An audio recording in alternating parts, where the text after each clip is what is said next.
Hello friends நீங்கள் இப்போது தான் என் வீடியோவை பார்க்க வந்திருக்கீங்களா? இதற்கு முன்னாடி நான் 5 வீட்டு சுவாமி திருக்கோவிலை பற்றி கூறியதை நீங்கள் இன்னும் கேட்கலையா? கவலை வேண்டாம், அதற்கான லிங்கை நான் டிஸ்கிரிப்ஷனில் கொடுத்துருக்கேன். உடனே போய் அதை கேட்டுவிட்டு அதற்கப்புறம் வந்து இந்த வீடியோவை கேட்க ஆரம்பிங்க.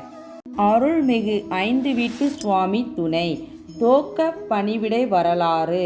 சித்திரை மாதம் 16ஆம் தேதி அருள்மிகு வயனப்பெருமாள் சந்நிதியில் தோக்க பணிவிடை என்ற ஒரு பணிவிடை பூஜை அருகில் உள்ள வாகைவிளை என்னும் சிற்றூரை சார்ந்த ஒரு குடும்பத்தினரால் செய்யப்படுகின்றது. அருள்மிகு வயனப்பெருமாள் சந்நிதியின் உட்புறம் முன்புறமாயுள்ள தூணில் மாலைகள் எல்லாம் கட்டி அலங்கரித்து வயனப்பெருமாளுக்கு நிவேதித்த நிவேதன பொருட்களை படைத்து தோக்க என்று சப்தமிட்டு கூறி வழிபடுகின்றனர்.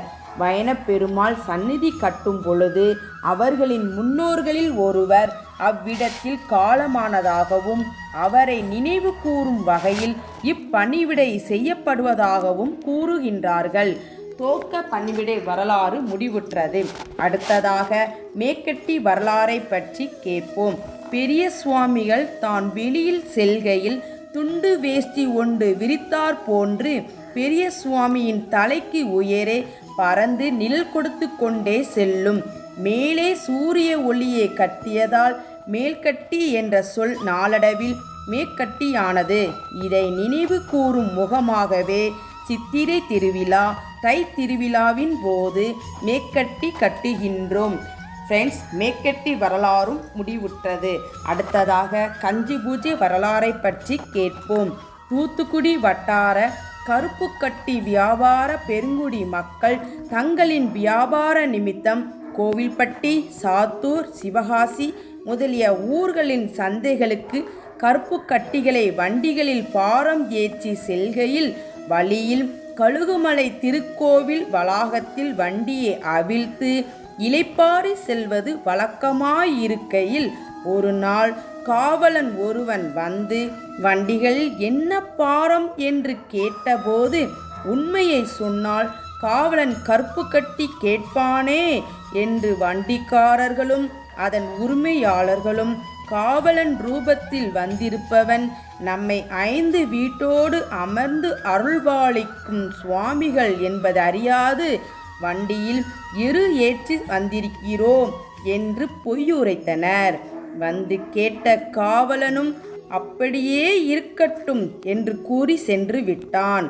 சந்தையில் போய் பாரங்களை இறக்கி சரக்கினை பிரித்து பார்த்த போது அவைகள் அனைத்தும் எருவாய் இருக்க கண்டு அதிர்ச்சி அடைந்து தங்களின் தவறை உணர்ந்து எல்லாம் சுவாமிகளின் செயல்தான் என்று எண்ணி ஓடோடி கழுகுமலை வந்து அங்கே குடிகொண்டிருக்கும் சுவாமிகளின் பொற்பாதத்திலே வீழ்ந்து வணங்கி, இறைவா, நாங்கள் செய்த தவறை உணர்ந்து விட்டோம்.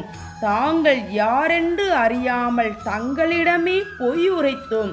ஐயனே, எங்களை மன்னித்து அருளுங்கள் என்று வேண்டி நின்றவர்களை சுவாமிகளும் மன்னித்து சித்திரை மாதம் 17ஆம் நாள் எனக்கு பதநீர் கஞ்சி வைத்து நிவேதித்து பூஜை செய்யுங்கள், எல்லாம் சரியாகும் என்று அருளாசி கூறி அருளினார்கள். எருவானதெல்லாம் கருப்பு கட்டியானது கண்டு மகிழ்ந்த வியாபாரிகள் அவைகளை விற்று வந்தனர். பதநீர் கஞ்சியும் வைத்து வழிபட்டு வரலானார்கள்.